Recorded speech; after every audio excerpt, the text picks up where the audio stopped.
It all started in about 2006. It was my first semester at BYU, and I was really stressed out about choosing a major and a career.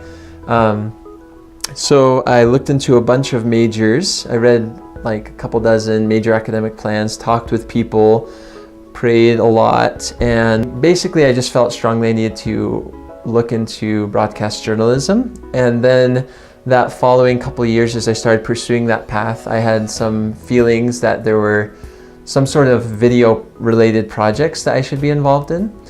I had a few strong impressions in various contexts that just made me feel like I need to kind of pursue this path and see what I can do. So for about the last year or so, I've been thinking about Lifey, which is the name of our project. And so we offer free video life histories for anyone who can come to our studio in Provo. Currently, we just have one Lifey Center, which is here on University Avenue, close to the library. We're just trying to create free video life histories for as many people as possible.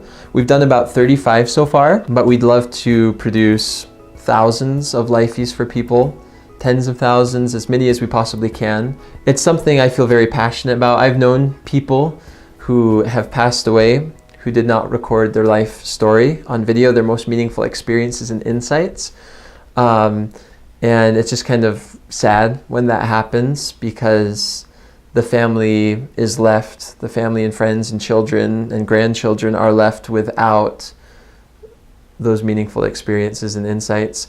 And I just believe strongly, I've had the opportunity to sit through about 1,000 video interviews that are kind of longer form, mission interviews and now life interviews and health interviews and things like that. And I just believe there's a lot of value in people recording and sharing their experiences. I think it's a fun process to record your Lifey. It's very self-directed, so you get to share whatever you want to share, however much or little on any topic you want to talk about. And so I think it's a fun experience for the people who do it. I actually don't watch all of the videos. We have a simple red light, green light kind of editing process that makes it very efficient to edit the Lifeys, so that I actually don't have to watch the Lifey through. I can still edit the video, just find the in and the out. One thing that's very entertaining is just occasionally I'll tune into stories and people have very interesting stories. I'm used to doing, so we've done about 830 return missionary interviews. And, I've heard highlights from, 18 to 24 months of someone's life where they'll share, 2 or 3 kind of highlight stories. And those are pretty interesting. There's some pretty crazy mission stories, or pretty spiritual mission stories. But when you get the highlights of 60, 50, 40, 70 years of life experiences, you get a lot more interesting stories. We had one grandpa who came in and he did a Lifey. His Lifey, after it was edited, was 99 segments and it was more than 6 hours long. And I mean, there's just funny stories. Like there's stories that will make you cry and make your heart break. There's stories that will inspire you to greatness. There's stories that are just funny. Grandparents have the best stories, I swear. It kind of unleashes those stories, and it gives older people a way to teach and reach their children and grandchildren through a medium that they're comfortable with, through the internet. And it allows them to share however much they want to, and it allows grandchildren, instead of having to sit for hours and listen to a few stories, it allows them to choose exactly what they want to hear. And so that makes, I think it makes it more engaging. People spend longer time on the video because they can just hop around. They can pull up a video for a family home evening and just watch, 1 or 2 or 3 stories from grandma talking about, about her family history or growing up on the farm or this interesting experience she had. So I don't know, the funniest part of the project, I'm not a very funny guy, but there's just funny little quirky things that aren't funny to other people, but when you edit hundreds of hours of video, they're funny to me. Alex decided to do this new concept called a Lifey, and my students, he requested an on-campus internship team to work with him, and so my students were working with him, And he was just getting very started, so I guess I was one of the very first people. They asked me if I would do this as part of, to help their team. Very straightforward, very easy to do. Show up, you just start telling about your life. I look at this as kind of, one of the things the church encourages us to do is to write life histories. And I see this kind of like that life history. This was for my kids.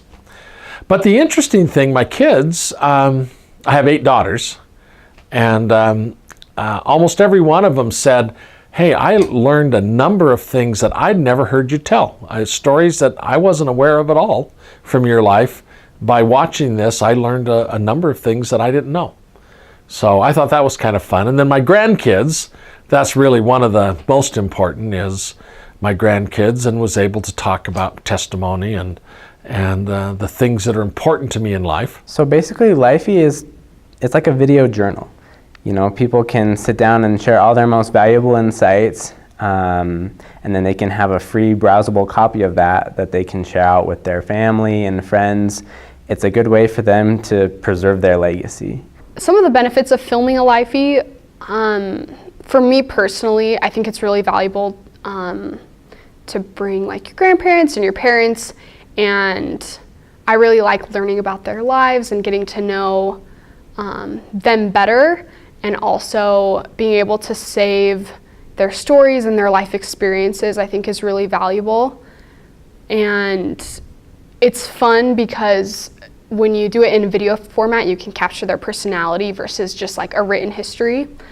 So for me, I think that's where the most value comes in, is being able to capture and save these precious memories from your grandparents and parents or other relatives that you have.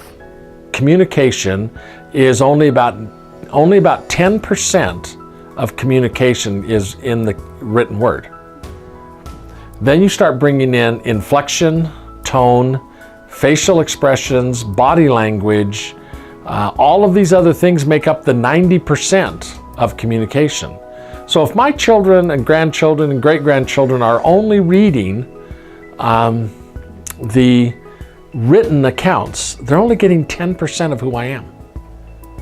But when I can give them my impressions, my expressions, the way I respond, the way I look, the way I talk, the inflections, my laugh, the different things that happen as I tell the stories, that's going to give a completely different view of who I am, and a much richer context to that life history for my descendants. So personally, I chose to film my very own Lifey so that I could, record my insights for my family for generations to come.